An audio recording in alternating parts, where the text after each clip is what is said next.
Po celom svete všetky predpovede stále hovoria, že bude koniec sveta v 2012, bude koniec sveta v 2012.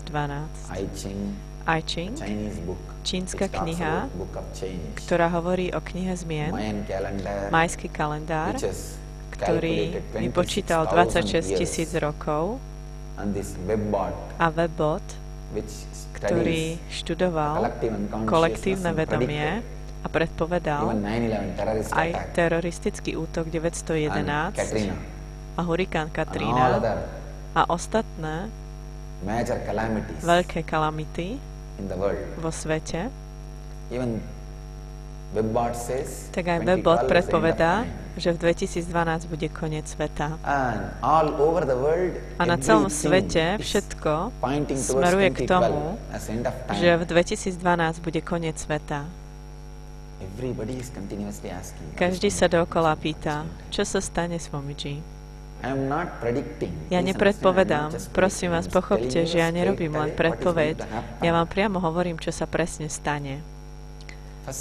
Poprvé, nebude žiadna fyzická kalamita, ako ich zobrazujú v hollywoodských filmoch.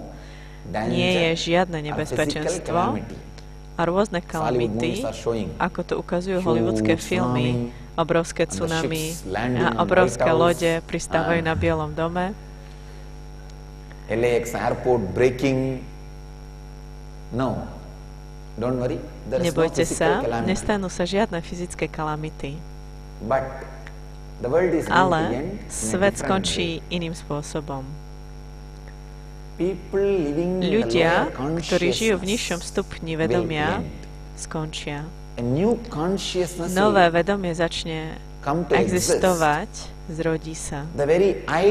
Samotná idea, ako máte o živote, sa zmení. Ako napríklad po komunikačnej revolúcii, ako sa idea o živote úplne zmenila. Ja som prvá inkarnácia, ktorá sedí na jednom mieste a dáva elektronické kalpatáru po celom svete. Idea o živote je teraz iná.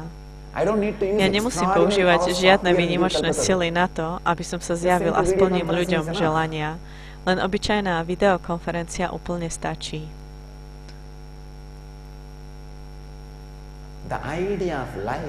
Idea o živote sa zrazu úplne zmenila.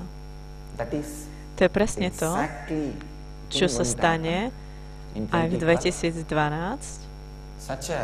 Taká obrovská vedomá evolúcia sa udeje.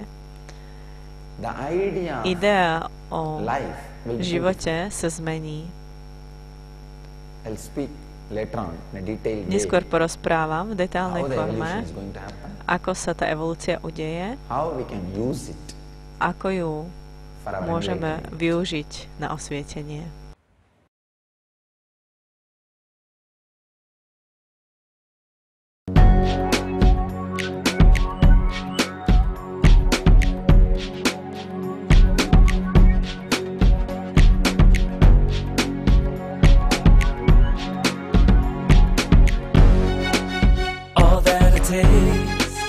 All that I smell